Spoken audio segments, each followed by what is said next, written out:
आदरणीय मित्रों, श्री अवतार का बोध हो, श्री माता धरती का बोध हो।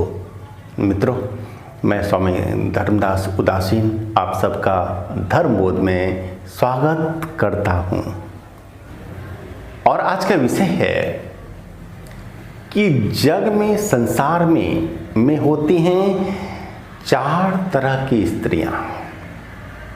4 तरह की स्त्रियां जो होती हैं पतिव्रता, और वे 4 प्रकार की हैं। कौन कौन सी स्त्रियां? ये बातें समझा रही हैं ऋषि पत्नी माता अनुसुईया जी। वे कहती हैं कि सीता, आप तो जानती ही हैं, आप तो आदर्श ही हैं नारियों की, लेकिन फिर भी लोक मंगल के लिए, लोक शिक्षण के लिए मैं आपसे कह रही हूं कि 4 तरह की होती हैं स्त्रियां जो अपने को मानती हैं कि मैं हूं पतिव्रता। और वे हैं कौन कौन? आप सुने। जग पतिव्रता 4 विधि आही, वेद पुराण संत सब कहहीं, उत्तम के अस बस मन माही, सपने हूं आन पुरुष जग नाही। वे कहती हैं कि जो उत्तम प्रकार की होती है स्त्री, वह अपने मन में अपने स्वामी को छोड़कर दूसरे को वह मानती ही नहीं है कि दूसरा भी संसार में है, कोई मर्द, कोई है पुरुष, ऐसा नहीं मानते। वह तो मानती है कि एक ही है पुरुष संसार में, और वैसे परमात्मा ही एकमात्र है पुरुष, और सभी आत्माएं हैं, स्त्रीलिंग हैं, और सभी स्त्री हैं। एक ही है पुरुष संसार में, वह परमात्मा है। और उस एक पुरुष का मेरा स्वामी, मेरा पति एक बिंब है, एक आभासित बिंब है। वह लोक में, भौतिक देह में केवल और केवल एक ही है पुरुष। वह भी कौन? और वो है परमात्मा का एक दूत कहिए, बिंब कहिए, आभासित बिंब कहिए, लिंग है, चिन्ह है, दूसरा कोई नहीं है पुरुष। ऐसा भाव रखती हैं, जैसा कि संत मीरा रखती थी। मेरो तो गिरधर गोपाल, दूसरो न कोई। कि बस एक वही है पुरुष संसार में, दूसरे कोई नहीं है और ना ही हो सकते हैं। ये उत्तम प्रकार की जो होती है स्त्री, उसकी सोच, उसका ये चिंतन होता है। और जो दूसरे तरह की होती है स्त्री, उसकी सोच आप सुने। मध्यम पर पति देखई कैसे, भ्राता पिता पुत्र निज जैसे। वे कहती हैं कि दूसरे प्रकार की जो होती है स्त्री, मध्यम प्रकार की स्त्री, वह दूसरे पुरुष को, दूसरे के पतियों को देखती है कैसे? जैसे कि अपना भाई हो, अपना पिता हो, या फिर अपना बेटा हो।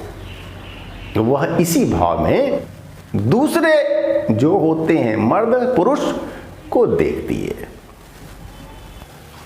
अब सुने कि तीसरे प्रकार की स्त्री होती है कैसी?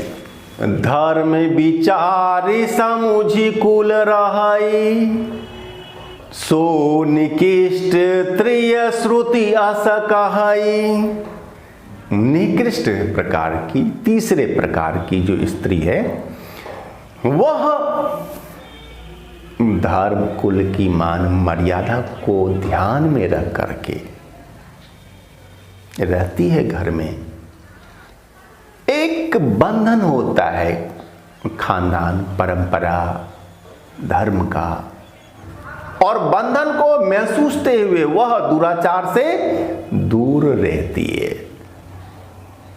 यह तीसरे प्रकार की स्त्री है, यानी कि जो सहज स्वभाव से नहीं बल्कि डर से, भय से, मान, इज्जत, आबरू के भय से, सम्मान के भय से जो दुराचार नहीं करती है, वह तीसरी तरह की स्त्री है।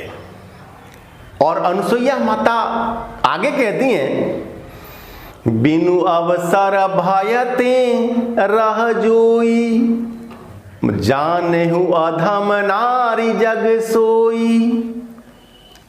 और जो चौथी तरह की होती है स्त्री, वह अवसर नहीं पाती है दुराचार करने की, और इसीलिए वह बनी रहती है सती पतिव्रता।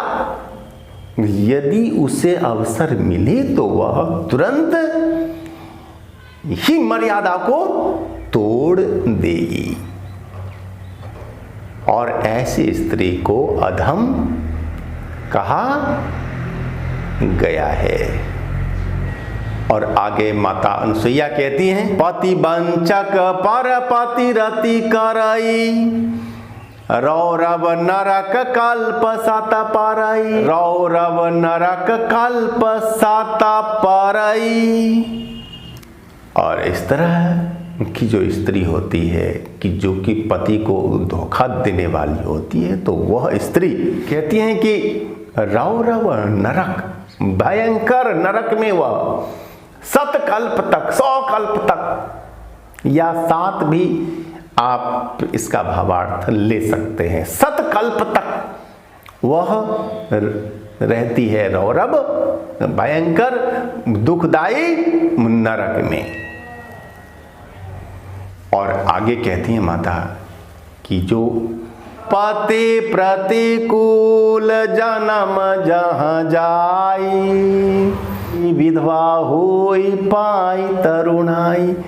जो स्त्री अपने स्वामी के अनुकूल नहीं चलती है, वह अगले जन्म में जवानी में ही विधवा हो जाती है।